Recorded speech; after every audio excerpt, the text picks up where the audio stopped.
My guest today on It's a Lawyer's Life, looking at his path to law, is Mark Batchelor. Welcome, Mark. Hi.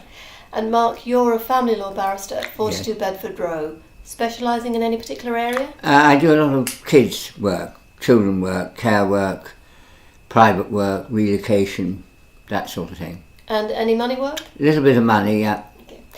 Now, Mark, you have a particularly interesting history that I wanted to look at. First of all, do you come from a legal family? Yes, my father went to the bar, and then he couldn't hear in court, so he became a solicitor with a firm called Clifford Turner. And does that suggest that solicitors don't need to hear their clients? Well, I think being able to hear is quite useful in court. Now, what first drew you to the law? Obviously your father, you've just said, was at the bar initially. But what was it that drew you as a child? I think I liked the idea of defending people, of people's rights and that sort of thing. Mm-hmm. And I was also inspired by a famous barrister called Norman Tebbit, who'd been one of the great advocates of the 20s and 30s. And he had a radio programme called Six Great Advocates. Mm-hmm. And I greatly admired the way he talked about the bar and its importance in society and so on. This was Norman Burkett. Norman Burkett, yeah, Yes. This would be in the 50s on the radio. And you were telling me before we came on air about how important radio was Oh, when yes. you were a child. We didn't have much money and we had a radio, no television. Mm-hmm. And I had a crystal set up in the attic which picked up all these signals. And what sort of age would you have been when you were listening to Norman Burkett? I should think I'd have been about 12, something like that, maybe younger. And what was it particularly about his radio programmes that made you think that's a career I want to pursue? I think his passion for justice and form and the system of it, that how it was part of a civilised and free society.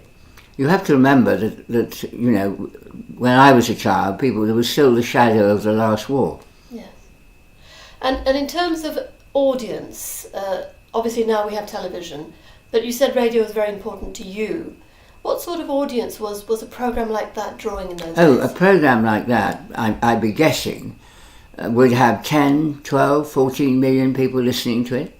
It would be on peak time, and people listen to radio programmes like that. So, with that interest in the law, both from your father and then from the radio programmes, what sort of school did you go to? I went to boarding schools, mostly. From the age of? I think the first one was when I was 7, the reason being that I'd get the summer term. And was there anything about your schooling that continued your interest in the law? I think there was a certain amount of rough justice. In what And, respect? well, I think that, you know, they didn't have trials or anything. You couldn't sort of mitigate your fate. And I think that sort of appealed to me, the idea that there would be, you know, a court or a tribunal and you would have your say. And it gave you a feeling for the underdog against the state, if you like. Now, you've mentioned your father and him being at the bar, but in fact he wasn't around for No, he much wasn't time. around. He departed when I was about 5 or 6, and I did get to know him much later as an adult. Mm-hmm. But you were brought up by your mother? I was brought up by my mother, who was a rather isolated lady, and we lived in a village. But then I go off to these boarding schools with hundreds of other boys. And was she linked to the law in any way? She had actually been a legal secretary. That's how she met my father. Yeah. But she was a great sort of consumer rights person. She was a sort of barrackroom lawyer. And I was all impressed by that, because she would get bus companies and restaurants and so on and so forth, purely by her tongue and ridicule, to do what she wanted. And although you were interested in the law, you didn't in fact do a law degree? No, I did history, because I loved history at school. And I enjoyed that. I was very bad at reading history. You mustn't ask too much about that. And you read history at Oxford? Yes. And again, despite your interest in the law, you didn't pursue a career in law immediately, did you? No, I was a teacher for a few years, and then I started off doing bar studies by post. In those days it wasn't unusual for people to do the first part of the bar exams by a correspondence course. And was the bar always your ultimate aim? Yes, I think I always wanted to be an advocate. I wanted to address juries.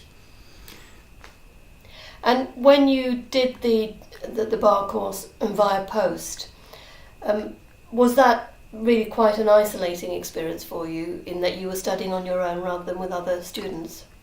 No, because I came up to the inns. I joined an inn when I was doing this, and I did the dinners, and I used the library in my holidays and so on. And how did your relationship with your father then improve as a result? Well, as an adult, I got to know him quite well, and he'd retired mostly by then, and he wanted me actually to be a solicitor, but I had the barrister bug by then. And you, in fact, then took pupillage. Yes. And where was that? I did that with a very distinguished civil practitioner, who later became an outstanding commercial lawyer in Harcourt Buildings. So in terms of your age, because you had been a teacher, I believe for about 3 years? Yes. So how old were you when you completed your studies? I think I must have been. Pupillage? I think I must have been about 29 by then. And is that something that you would recommend to young people coming through, to do something else before they come to the bar? I don't think I'd recommend it. I think that I think seeing the world and becoming a bum and travelling a bit and mixing with different types of person in perhaps abroad or whatever, I think that is very useful. I have advised would-be pupils who say are very local and went to a local university. I have said, for goodness sake, take a year out, because the bar does need a bit of maturity. And when were you actually called? 1971. So you've been at the bar a very long time. I'm afraid so. What changes would you say you have seen in way of the kind of people who come to the bar? I think there has been quite a dramatic change. A very large proportion of people when I started were Oxbridge, whereas now, certainly in my chambers, I don't actually know where people came from, but it's certainly, I'd be astonished if it was 50% Oxford. And in terms also of gender? Oh, complete change. I remember my pupil chambers took on its first woman. And was that a big deal? That was, for some, a big deal.